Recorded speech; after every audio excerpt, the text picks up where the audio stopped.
Buenos días, jóvenes de la prepromoción del Colegio Divino Maestro Jesús. Quien les saluda, como siempre, el profesor César Leiva Torres del curso de Razonamiento Verbal.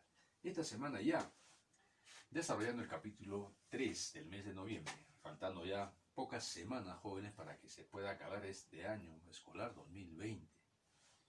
Un año bastante, digamos, ¿no?, bastante movido, con situaciones que han pasado, como la pandemia, hace poco los problemas políticos, y bueno, ha sido un año para el recuerdo. Y como siempre, deseándoles pues que en casita todo esté bien, que ya estemos superando poco a poco esta pandemia, ¿no?, que nos ha tenido este año prácticamente encarcelados, como muchos todavía, ¿no? No quieren salir de la casa por miedo a contagiarse, ¿no? Y los que salen, por favor, tomar las precauciones, ¿no? Siempre con la mascarilla, el protector facial y llevar también nuestro alcohol para poder nosotros en cualquier momento, ¿no?, echarnos a la mano, porque siempre estamos agarrando cosas, ¿no?, como el dinero, el pasamano en el micro, o de repente una botella que hemos comprado, hemos adquirido, ¿no?, de gaseosa, ¿no?, o cualquier otro tipo de producto. Siempre el alcohólico. Hay que tener mucho cuidado porque todavía esto no se ha extinguido al 100%. Todavía está en el ambiente, ¿no?, este virus. Por lo tanto, hay que tener mucha precaución.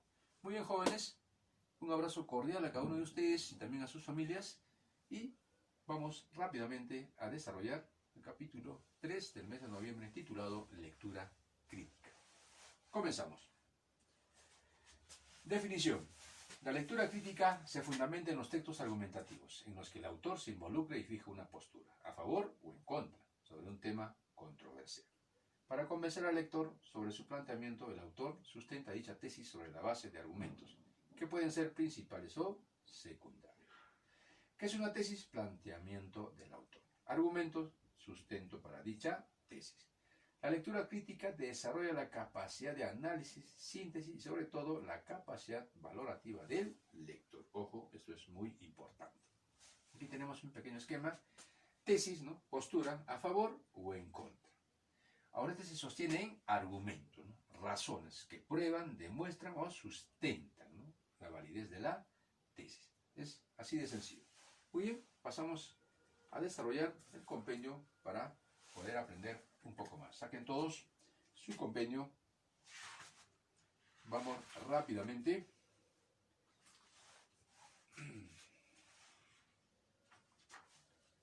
Vamos rápidamente a la página 55. Por favor, página 55 todos. Dice lectura crítica. ¿Qué es leer? A primera vista, dice, las preguntas de lectura crítica son como preguntas de comprensión de lectura con textos pequeños. Sin embargo, apenas leemos los textos y vemos las preguntas, notamos la diferencia.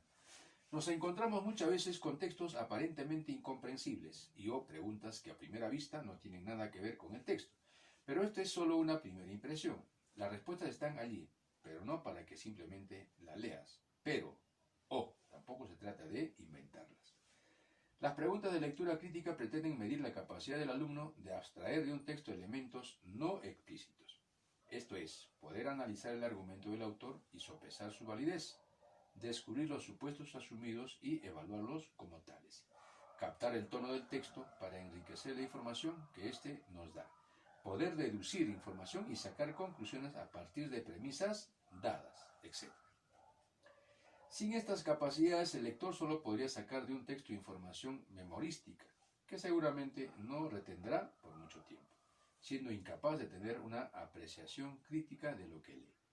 Sin esta capacidad, la vida universitaria pierde su sentido más fundamental. Veamos un ejemplo simple, pero que puede ilustrar lo anterior. El último ser humano sobre la Tierra estaba sentado a solas en una habitación. Alguien tocó la puerta. Algo que se dice en el texto es, por ejemplo, que hay un hombre sentado dentro de un cuarto. Algo que se entiende del texto es que sea lo que está tocando la puerta, no es un ser humano. Algo que se deduce del texto es que ha ocurrido algún acontecimiento, cataclismo, desastre, fuga planetaria, que ha borrado a la raza humana de la faz de la Tierra, salvo por un último integrante. Evidentemente, este es un ejemplo muy simple. En lectura crítica hay diversos tipos de preguntas que pueden hacerse e infinitos tipos de textos que se pueden utilizar. Existen textos muy simples que pueden ser clasificados fácilmente como informativos, narrativos, reflexivos, etc. Pero un texto es una realidad compleja y puede tener múltiples niveles de lectura e interpretación. Si no, no existiría la poesía, por ejemplo. Una misma lectura puede al mismo tiempo tener uno o más argumentos, mostrar una reflexión, contar una historia, exaltar a un personaje, etc. Y suelen ser este tipo de textos los que se utilizan en lectura crítica. Entonces tenemos que tener en cuenta estos aspectos. Preguntas de argumento o punto de vista, identificación de argumento. Uno de los tipos más frecuentes de preguntas de lectura crítica son aquellas referidas al o los argumentos de la lectura. Un argumento está formado por una serie de ideas o proposiciones que se ordenan y exponen para defender o sustentar una posición o punto de vista. Por lo tanto, no todo texto tiene que ser argumentativo.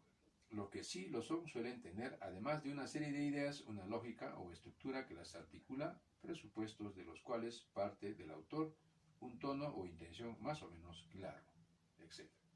En esta separata nos vamos a concentrar en la identificación del argumento, que no solo es un tipo de pregunta de lectura crítica, sino el paso previo y necesario para resolver todos los demás. Ejercicio de aplicación. La democracia no tiene ningún sentido. El pueblo no puede gobernar porque es inculto e ignorante. ¿Cómo pretenden que el voto de los que nos hemos quemado las pestañas leyendo y estudiando valga lo mismo que el voto de un cobrador de combi o de un vendedor ambulante? Si por definición los más capaces y destacados son minoría, ¿por qué nos vamos a someter a los dictados de una mayoría que no se encuentra preparada ni capacitada? La democracia, al ser el gobierno de la mayoría, se convierte en el gobierno de la mediocridad. Suena convincente, ¿no? Trata de contestar las siguientes preguntas. ¿Sobre qué está hablando el autor? ¿Cuál es la posición que defiende? ¿Cuál es el argumento que utiliza para defenderla? Recuerda que la coherencia de un argumento no tiene nada que ver con el hecho de que tenga la razón. Desde ese punto de vista, no existe una única verdad, válida e inconmovible. Todo se puede argumentar y rebatir. Todo argumento tiene sus puntos fuertes y sus puntos débiles. Como ejercicio, trata de armar un argumento para rebatir lo que afirma el autor del ejemplo. Veamos otro ejemplo, esta vez con preguntas tipo. Es absurdo que la Iglesia se oponga a los métodos artificiales de control de natalidad. El mundo ya está superpoblado y los recursos pronto van a comenzar a escasear. Los métodos naturales y permitidos por Roma han probado ser, además de poco efectivos, insatisfactorios para la pareja que los utiliza. ¿Acaso la mejor manera de evitar los abortos que los sacerdotes tanto condenan no es prevenir los embarazos no deseados? La Iglesia dice que defiende la vida que no le pertenece sino a Dios, pero la calidad de vida de los millones de niños que nacen en países subdesarrollados sin más expectativa que la del hambre y la miseria debería hacer reflexionar a la jerarquía eclesiástica. La pregunta, ¿cuál será la proposición que mejor reflejaría el argumento central del texto anterior? A. Uno tiene derecho a decidir la cantidad de hijos que quiera tener utilizando los métodos anticonceptivos que más le convenga. No es, ¿no?, la proposición que refleja el argumento central del texto. B. Los métodos artificiales de control de natalidad han demostrado ser más efectivos que los métodos naturales. Tampoco es la proposición que refleja el argumento central del texto anterior. Los sacerdotes deberían permitir el uso de anticonceptivos para evitar los abortos consecuencias de embarazos no deseados. Tampoco, ¿no? La Iglesia debería permitir el uso de otro método anticonceptivo diferente de los naturales, pues la realidad así lo demanda. El pensamiento de la jerarquía eclesiástica con respecto a la contraconcepción es muy diferente a la práctica de los laicos. Ahora, resolviendo, ¿no?, cada una de estas alternativas. Dice, en el caso de la alternativa A, el autor asume el derecho de las personas a decidir cuántos hijos quieren tener. Pero eso no es lo que le preocupa. Le preocupa lo que la Iglesia opina al respecto, ¿no? Por lo tanto, no es la respuesta.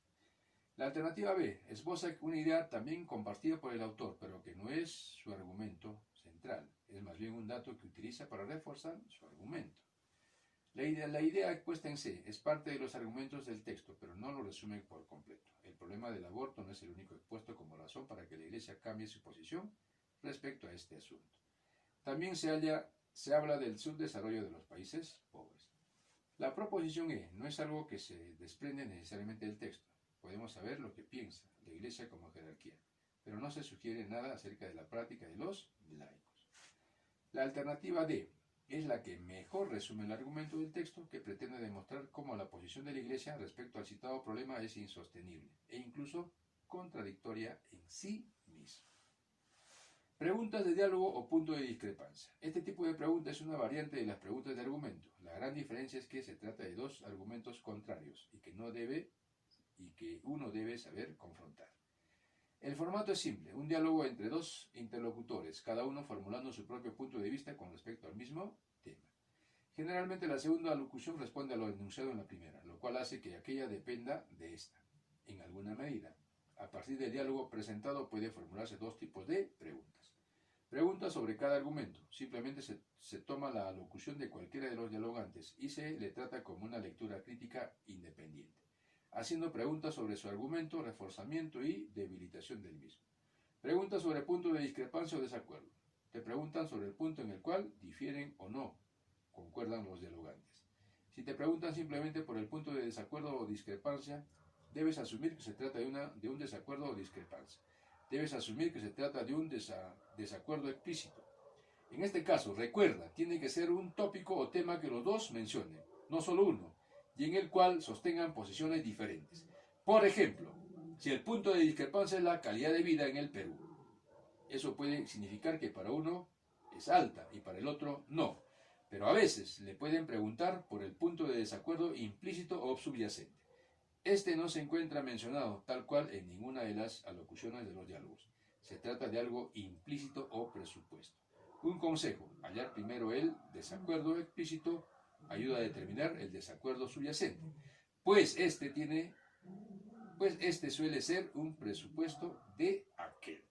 Ejemplo: Mauricio, es inconcebible que tengamos tan poco apego hacia lo nuestro. Todo el día escuchamos música en inglés, nos vestimos como un norteamericano promedio, hasta utilizamos palabras extranjeras para nombres de productos y expresiones cotidianas. Debería prohibirse todo lo extranjero, desde productos hasta palabras, para que la gente revalore lo que tenemos en nuestro país. Gerardo, lo que dices es cierto en parte, pero tu propuesta no es factible. No puedes hacer que la gente cambie sus gustos y patrones culturales por decreto. Puedes promover y reforzar nuestras propias tradiciones, lengua y costumbres vernáculas, pero no puedes imponerlas. Además, el rechazo radical a lo foráneo nos puede llevar al provincialismo y a aislarnos de la cultura universal. Ahora, el punto de discrepancia principal entre Mauricio y Gerardo sería: A. La aparente y equivocada superioridad cultural de lo extranjero frente a lo nativo. B. La conveniencia de la preferencia de lo autóctono frente a lo foráneo. C. La factibilidad de que las personas empiecen a darse cuenta por sí mismas de la importancia de lo importado. D. Lo alienante que puede resultar la cultura en inglés. E. La posibilidad de cambiar mediante leyes los gustos de la gente hacia lo nacional. Y aquí vamos con la resolución de cada una de las alternativas. La alternativa A no sería la respuesta, pues en ningún momento discuten una cultura sea superior a la otra. Lo que expone la alternativa B es una idea contenida en el texto, pero no es un punto de discrepancia, sino algo en lo cual los dos están aparentemente de acuerdo. Ninguno defiende la idea que el mayor gusto por lo foráneo sea preferible. Todo parece indicar en la alternativa C que la importancia de lo importado es algo que la gente mencionada está asumiendo. No es necesario discutir sobre la factibilidad que así sea. Si bien se sugiere en alternativa D que se identifica lo extranjero con lo anglosajón, es evidente que cuando el texto se habla de lo foráneo, se le asumen en términos generales.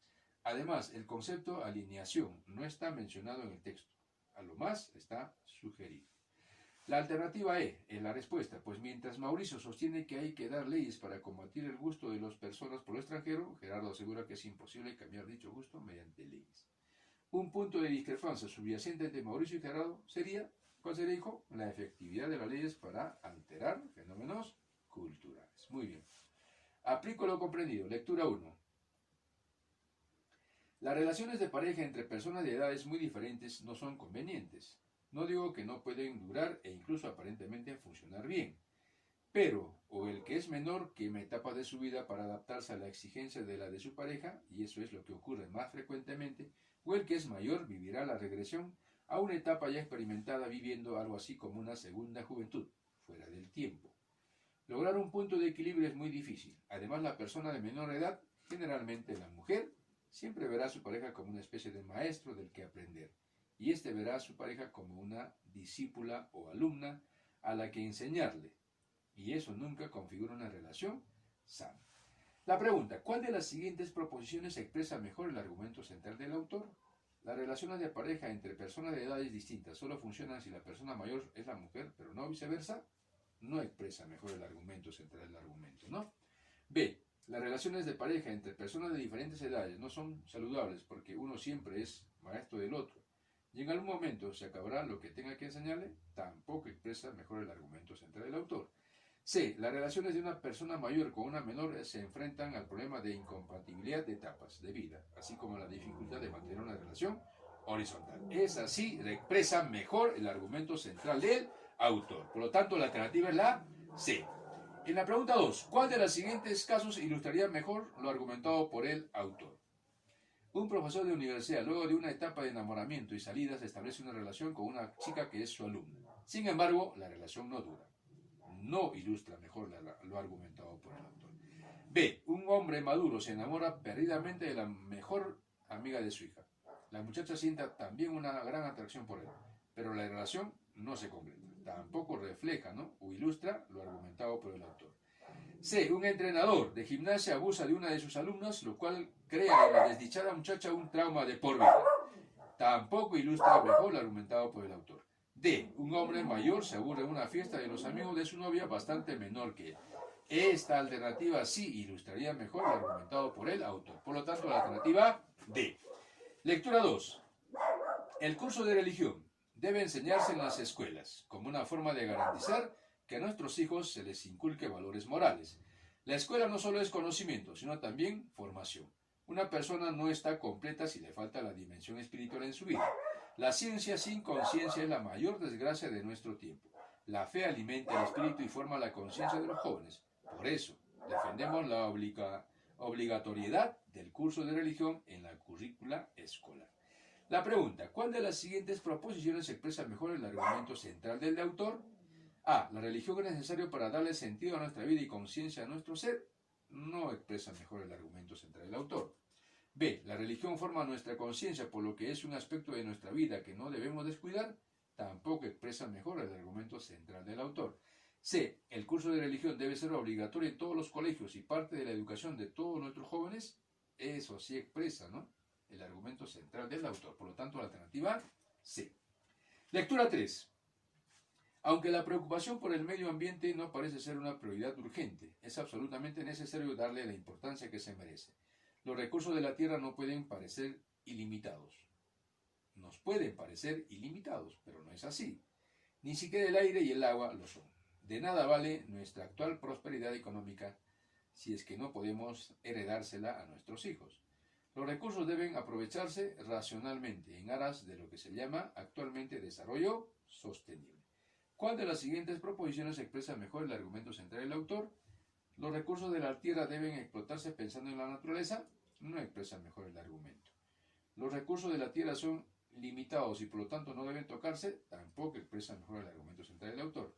Uno siempre tiene que pensar en el futuro de sus hijos y de las generaciones venideras. Eso sí expresa, ¿no? Es decir, tenemos que utilizar todos los recursos que tenemos a nuestro alcance, pero en forma, ¿no?, digamos, en forma gradual, ¿no?, para que así, de esa manera, podamos dejar, pues, ¿no?, para que mañana más tarde también nuestros hijos puedan disfrutar de ello. Muy bien, siguiente pregunta. ¿Cuál de los siguientes casos ilustra mejor lo argumentado por el autor? Dice, un hombre que en lugar de comer las mejores papas que cosechó, los guarda como simiente para la siguiente siembra, no ilustra mejor. B. Un ama de casa que se preocupa de cerrar siempre el grifo cuando no lo utiliza para que el agua potable pueda ser aprovechada por los lugares, tampoco ilustra mejor lo argumentado. Un niño que da su propina como donación para una fundación que pretende salvar de la extinción a las ballenas azules porque quiere ver alguna durante su vida, tampoco ilustra mejor lo argumentado. Una persona que deja de usar aerosoles porque sabe que estos dañan la capa de ozono tampoco ilustra mejor lo argumentado por el autor. Una empresa maderera que no tala todos los árboles, dejando lo suficiente para que el bosque se pueda regenerar 20 o 30 años después. Esta sí ilustra, ¿no? Mejor lo argumentado por el autor. Alternativa E. Lectura 4. Leticia, la gran desgracia de nuestra sociedad actual es el individualismo. Los seres humanos debemos ser solidarios entre nosotros. Solo reforzando los lazos que nos unen entre nosotros podremos construir una comunidad política basada en la justicia y en la convivencia justa. Debemos dejar el egoísmo y ceder un poco de nuestra personal conveniencia en aras de los demás, para lograr la felicidad para la mayoría de personas. Yo lamento decirte, amiga mía, que el hombre es egoísta por naturaleza. Siempre buscamos ser mejores y tener más que los demás. La solidaridad no es más que una cobertura para la compasión y favorece la mediocridad del que es objeto de ella. Si todos buscan sobresalir y compiten entre sí de manera justa y sana, el progreso de la comunidad se dará automáticamente. 6. Un punto de discrepancia entre Leticia y John sería la conveniencia del bienestar de la comunidad frente a las necesidades del individuo. B. La necesidad de que los individuos sean felices. C. La preponderancia del individualismo frente a la solidaridad comunitaria por su parte. Ese es el punto de discrepancia entre Leticia y John, ¿no? La preponderancia del individualismo frente a la solidaridad comunitaria. Pregunta 7. La discrepancia subyacente entre Leticia y John giraría en torno a el carácter de la sociedad, B. La naturaleza del individuo, C. La necesidad del egoísmo, D. Los alcances de la solidaridad, E. El individualismo del hombre. Entonces la discrepancia subyacente entre Leticia y John giraría en torno a la alternativa E, el individualismo del hombre. Muy bien, jóvenes de cuarto de secundaria. Esto ha sido todo por hoy. La parte 2 de lectura crítica en la siguiente semana estaremos desarrollando. No te olvides de presentar cuaderno y libro hasta el día viernes 6 de la tarde. Por favor, hay que ser responsable.